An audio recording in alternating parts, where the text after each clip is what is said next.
Michael Reeds hadn't even taken off the pizza delivery cap when the insult hit him like a slap to the face. "Next time, try showing up with a real job," the store supervisor sneered, eyes dragging over Michael's uniform like it was a disease. The comment should have bounced off people talked down to delivery guys all the time, but this time, something cracked open. Not in anger, in memory, in recognition. Something he shouldn't have remembered.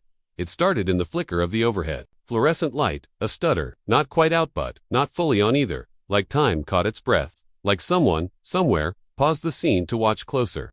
Michael blinked, looked around, and then caught it on the dusty corkboard behind the register. A photo. Grainy, yellowed at the edges. 4 people, arms over each other's shoulders. The man on the left, the one with the dark eyes and cold smirk, that was him. Michael younger, but definitely him. Same eyes, same scar under the chin. Same smile that never fully reached the eyes. The problem, he'd never worked here before. Never posed for any photo like that. He'd never even been to this part of the city in his life. At least, not that he could recall. "What's with the photo?" he asked, voice tight. The supervisor's face gene, his name tag read twitched. Not annoyance, not confusion, fear. "That's old staff," he muttered, suddenly busy with a clipboard that didn't exist a second ago. "Before your time, my time," Michael asked, but Gene didn't answer. He just vanished into the back. No footsteps, no door sound. 1 second there. The next, nothing. And the silence that followed wasn't the kind that settles after someone walks away. It was hollow, thick, like something had been erased from the room, from memory, from existence. Michael reached for his phone to call HQ just to say something. Felt often, then it buzzed before he could touch it. No caller ID, just a message. 1 word, asterisk, asterisk, stop, asterisk, asterisk. He stood frozen, the air suddenly colder around his hands. Behind him, the doorbell dinged. A customer, maybe normal, harmless, but when he turned, the bell above the door was swaying, and no one was there. Then the landline behind the counter rang. Not his, the store's, the kind of ring that sounded like it belonged in a different decade. Against every instinct screaming at him, Michael answered, a child's voice, soft, curious, innocent. "Is Daddy there?" it asked. Michael's throat closed. Who are you looking for?" "Daddy," the voice repeated. "He said he'd come back after he finished delivering the last order, but he never did. Mommy said he died. But I saw him today, on TV. Wearing your face." And then click. Michael backed away from the counter, heart battering his ribs. Like it wanted out, he turned back to the photo. This time, all the faces had blurred. Except his. He wasn't supposed to remember this. He wasn't supposed to be here. And then, the door slammed shut behind him. From the back room, a voice whispered low and broken, not from any mouth, but from every wall. Asterisk, asterisk, this shift never ends. Michael, not until you remember what you did. Asterisk, asterisk, and right then, the lights went out. The darkness wasn't complete. It breathed alive with the low hum of something just beyond hearing. Not silence, something else. A vibration in the walls, maybe. A murmur from the floor. Like the store itself had leaned in closer, pressing its ear to his chest to hear if he remembered yet. Michael didn't move. The pizza bag still hung from his shoulder. Absurd now, like a Halloween costume he couldn't take off. His breath caught in tight little gasps. Not quite panic, but not far from it either. He forced his hand toward the counter, fingers searching for the cold edge of something real, something solid. But the surface felt wrong. Slick, almost wet, and when he pulled his hand back, there was a smear of something dark on his fingertips. Too thin for grease, too dark for sauce. Asterisk blood, asterisk no smell, no stick. But the smear was gone before he could look again. Like it had never been there. Then just faintly, the buzz came back. That strange static hum, only this time, it wasn't from the walls, it was inside his own ears. No, behind them. The kind of sound you don't hear with your ears, but around them, like old VHS tapes rewinding in your skull. And with it came a sensation he couldn't place. The sick certainty that he'd been here before. Not today. Not recently, but years ago, maybe in another life, maybe as someone else. He stepped backward into the storeroom doorway. The darkness was deeper here, thicker. It swallowed the exit behind him. The overhead fluorescent bulbs flickered once and gave a mechanical groan, like they were trying to come alive but couldn't remember how. Then a voice. Soft, close, "You're late." Michael turned so fast he nearly slipped. There, in the shifting shadows behind a row of freezer boxes, stood a girl. No, a woman, 20, maybe 25. Jeans ripped, flannel shirt buttoned too high, like she'd tried to look normal and overshot it.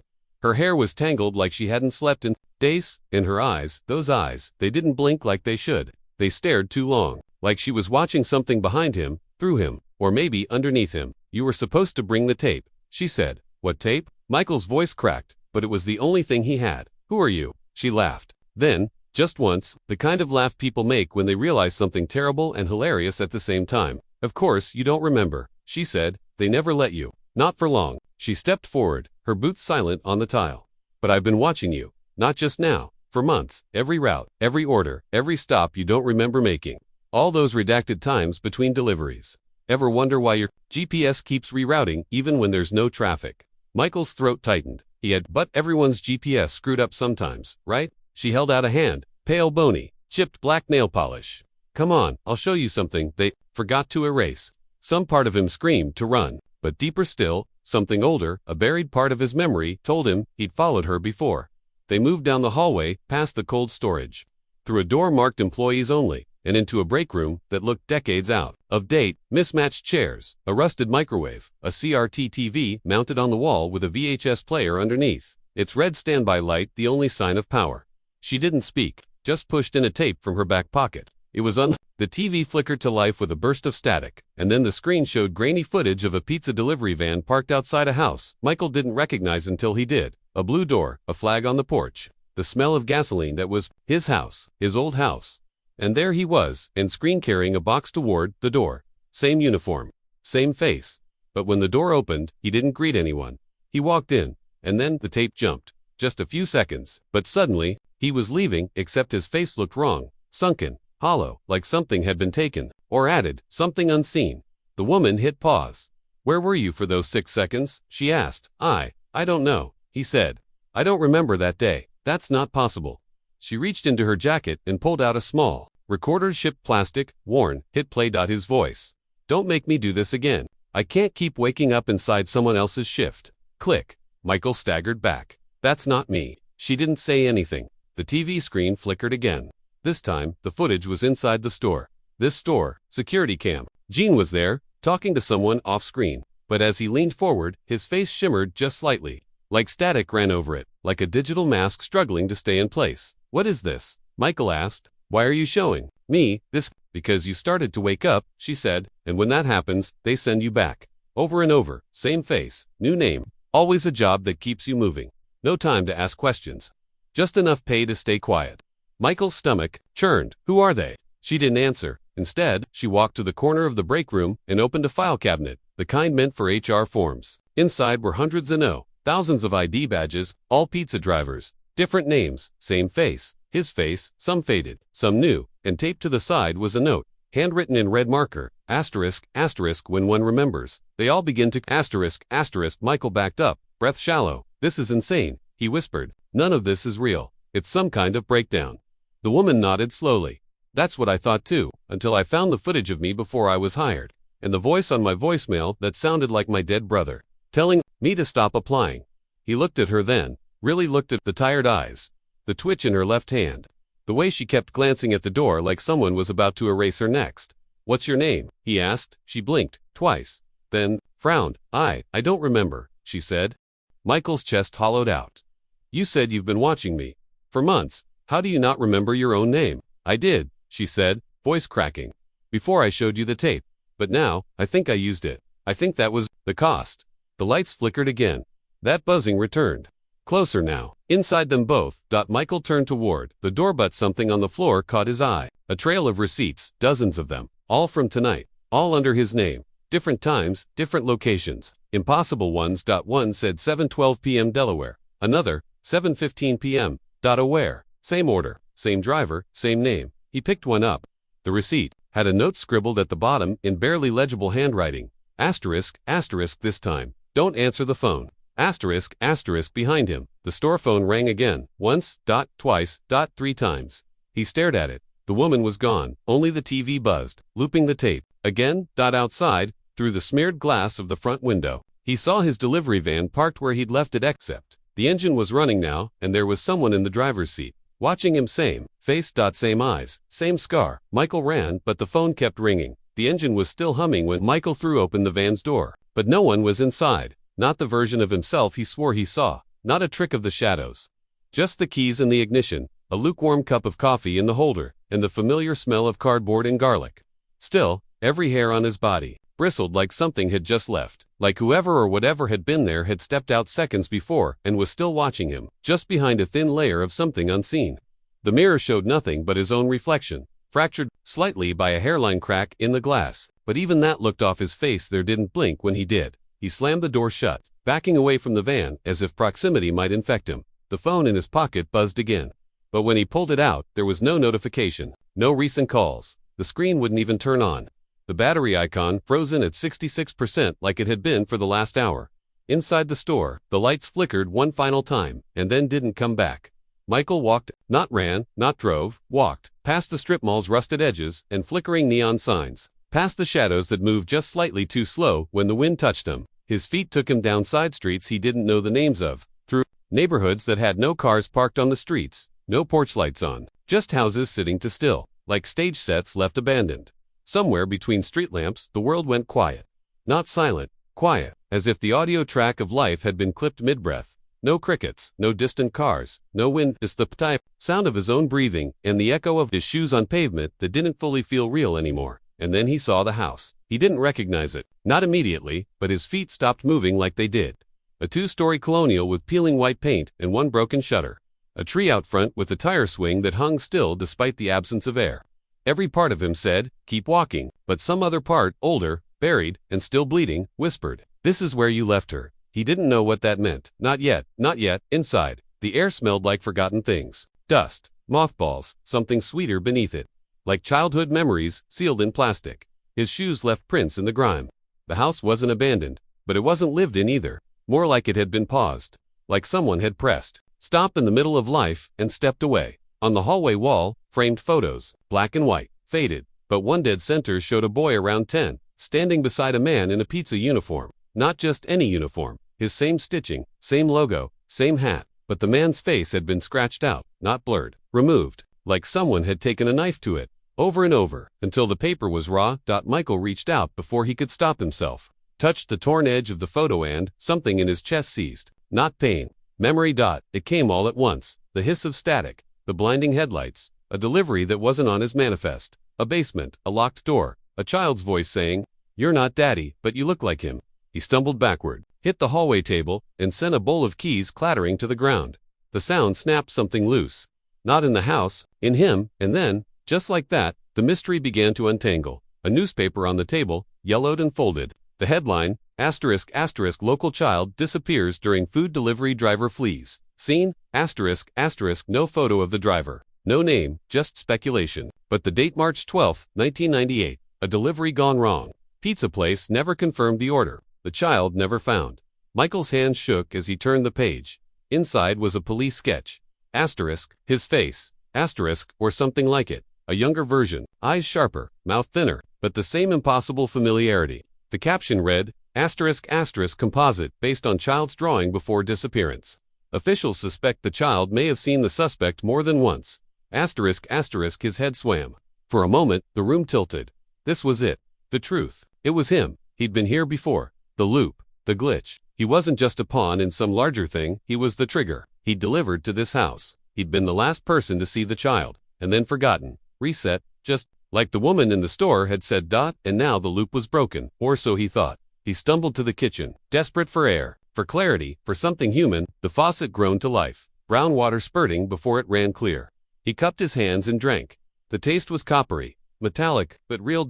And then, in the reflection of the window above the sink, he saw her, the child, standing in the hallway behind him, her face half shadow, mouth open in a soft, puzzled "oh," dressed in a too small dress with cartoon characters faded nearly too white. He turned. No one there, but her voice came anyway. From upstairs, don't go in the basement this time, she said. The stairs creaked as he moved toward them, slow, deliberate. Each step felt like memory calcifying into place. He had been here. He'd come back after the story died, after the flyers were pulled down, after the parents moved. He came back to find what he couldn't admit was his fault. But the basement had been locked, so he forgot. Until now, at the top of the stairs. The hallway was colder. Every door was closed except the one at the end. Inside, a small room. Wallpaper peeling with roses. A bed with faded pink sheets. A stuffed rabbit lying on its side. On the wall, drawn in crayon, hundreds of tally marks. And at the center, one name, over and over Michael. He didn't remember doing this. But the handwriting was his. The bed creaked behind him. Slowly, gently, like someone was sitting down. He turned, no one there. But the closet door was open now, Inside, he saw the VHS player, no screen, no buttons, just the same red light, and a single tape labeled asterisk, asterisk, last attempt. Asterisk, asterisk, his hands moved before he could think. He inserted it. The sound came first, not static, not audio, not a voice, a breathing, his, then the image. Michael, sitting where he was now, in this room, talking into the camera. If you're watching this, the recording said, you broke through, you remembered, but it won't last. His past self looked exhausted, desperate, frantic. They'll give you a resolution, a clean end, a confession, but it's a trick. You didn't take that girl. You didn't kill anyone. You were the one trying to stop it. You just forgot who you were. They made sure of it. Each time you get close, they rewrite you. Shift the story, make you doubt yourself. Deliveries, disappearances, loops, it's all camouflage. A noise, cut in sharp, garbled then, silence. The screen flickered, and the footage changed. Different room, different date, 1985. Home video, a man 40s heavyset wearing a familiar uniform, Michael's uniform. He's holding a child by the hand, smiling at the camera. Behind him, a woman says, say thank you to the nice delivery man, sweetie. And the little girl turns, looks into the camera. It's the same girl, same eyes, same dress, and she says, that's not the pizza man, that's daddy's other face. Then cut to black. The VHS ejected itself, and outside the door, footsteps, heavy, slow, measured. Michael didn't breathe. A shadow passed the crack under the door, paused, then kept going. Downstairs, the front door opened and closed. Michael sat frozen, and then his phone buzzed again. This time, it worked. One new voicemail. From his own number. He hit play. His own voice. This isn't the first loop. It's not even the 100th. Every time we get close, it changes something small. A receipt, a street name, a memory, just enough to fracture the truth. But this time, we left a seed, a way out. The message paused, then resumed, voice lower. Look under the bed. He dropped to the floor, reached under, and pulled out a mirror. Not dusty, not old, new, still wrapped in plastic, and taped to the back. One sentence. In his own handwriting, asterisk, asterisk, you were never Michael, asterisk, asterisk, the lights went out, and the mirror reflected a face that wasn't his. The first sign wasn't a person. It was a symbol, scratched faintly into the back of the mirror, barely visible unless you tilted it against the light, the outline of a keyhole inside a circle. Not drawn, but carved, with something that had gone deep enough to groove the glass. Michael didn't know what it meant, not yet, but something inside his chest tightened when he saw it, like recognition. Like that shape had been with him longer than memory. He held it up to the window, and for the briefest moment, the reflection in the glass's reflection didn't move with him. It stood still, just for a breath, then blinked. Separately, by morning, the sky looked the same, but tasted different. Pick EAEAPP. Then a final line in red marker, asterisk, asterisk, they only watch when you look away. Asterisk, asterisk, Michael tried to ask her what it meant, but she was already moving, fast, toward the back, as if she hadn't handed him anything at all. And that's when the dreams began. Not sleep dreams, daylight dreams. Half memories woven into conversations that hadn't happened yet. Faces in crowds he swore he knew. The old woman at the bus stop, mouthing words to a song that hadn't been written yet. A child humming a lullaby in reverse. None of it made sense until it started to repeat. The same people, the same expressions, the same phrases. You were right all along, they said. You just weren't supposed to remember. Don't answer the third call. Michael started to keep track. The numbers, the messages, the symbols. He wasn't alone. There were others. And they were watching. He found the forums, buried in dead layers of the internet. Forums that weren't indexed, couldn't be searched, weren't meant to be found. One linked from an archived GeoCities page. Another hidden in the HTML comments of a 1996 car dealership website. All of them anonymous. All of them terrified. Shared symbols. Shared dreams. Shared timelines that glitched at the same moment. Asterisk. March 12, 1998. November 4, 2003. September 29, 2017. Days when the world shifted, just slightly off. Days when people vanished. They all spoke about the same thing. Asterisk, asterisk, memory glitches, mismatched pasts. Repeating faces, delivery drivers, surveillance, footage that erased itself, asterisk, asterisk, and always the keyhole symbol. They called themselves the Hollow Set, a name no one could trace. No origin, no manifesto, just a network of watchers who claimed to have once lived other lives. Before the loop, before the clean sweep resets that took everything and left only fragments behind. Pieces of themselves they weren't allowed to keep. Michael posted once, just a simple question. Asterisk, has anyone else seen the child? Asterisk, the responses came fast, too fast. Hundreds of them. Some, as short as greater than every time I try to sleep. Others longer, greater than she's not a child, not anymore. The body might be small, but it wears time. She appears when the truth is too close to warn or to witness. I haven't seen her in years. That scares me more than anything. In one post, stood out, written in red text with no username, timestamp, or IP logged, greater than she's not watching you. She's watching who's watching you. Michael stopped sleeping after that dot, but it was the library. Microfilm that pushed everything over the edge. He found it in a box mislabeled. Maintenance logs 2001. Inside was reel after reel of film that had nothing to do with building repairs. Instead, it contained footage, home videos, security cam loops. Found footage from 20 years ago. All labeled only by date and symbol. March 12, 1998. A pizza delivery van. The same one. Different driver. Same face. Dot in one tape. The camera was inside the van, facing the driver. The footage jittered with tracking issues, but the timestamp was clear. 3:17 p.m. Michael's first number. The driver, older, balding, muttering to himself, suddenly jerked the wheel, shouting they moved the damn street again. Then, after a pause, whispered, "I think I'm in the wrong version." The van crashed, the tape cut out, and that's when the observer began to speak. Not directly, never face to face. It started with the letters, handwritten, folded, left on the floor of Michael's van when he turned his back. Always signed the same way. Asterisk, asterisk, sh, asterisk, asterisk, no return address, no origin. Just messages in increasingly erratic handwriting, greater than not the first Michael, not the last.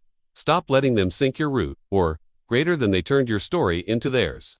You think you're real, you're a reflection of asterisk what they needed. You too forget. Asterisk, the most recent one said, you're looking in the wrong place. The truth isn't in the memory, it's in the gaps. It was followed by coordinates that led to a shuttered warehouse on the edge of town, sealed with caution. Tape that hadn't aged in 20 years. Inside, old delivery bags, stacks of VHS tapes, but also, walls covered in names. Michael's name repeated dozens of times, but with different dates of death. The earliest, 1985. The most recent, next Tuesday. And then the final reveal. Came in a moment, so small, it nearly went unnoticed. A photo, just one, slipped between pages of an old ledger found in the warehouse. It showed the child. Same faded dress, same expression. But this time, she wasn't standing alone. She was holding hands with someone. Michael. But not this version. A version who looked tired. Older. Plate. He'd been through this loop too many times. Written on the back, in red marker, asterisk, asterisk, she's the reset key. But only when she remembers you. Asterisk, asterisk, that was the real twist. Michael had believed he was the one trying to remember her. Trying to break the loop. Solve the story. Escape the cycle. But he'd had it backwards all along. She was the one trapped. He was the variable. They had been rewriting her, not him, and he was just the delivery mechanism. In the final frames of the last tape in the box, grainy look, timestamped, next Tuesday. A reflection in the van's mirror doesn't match the driver. It blinks, a moment too late, then smiles. And behind it, drawn faintly in condensation on the window glass. Asterisk, asterisk, we're all watching now. Asterisk, asterisk, the screen goes black. But for the first time, you, the viewer, are not alone, because somewhere in your memory, buried beneath the ordinary noise of life, you've seen her before, you just can't remember when. And now the question isn't what happens next, it's, asterisk, asterisk, how long have they been watching you?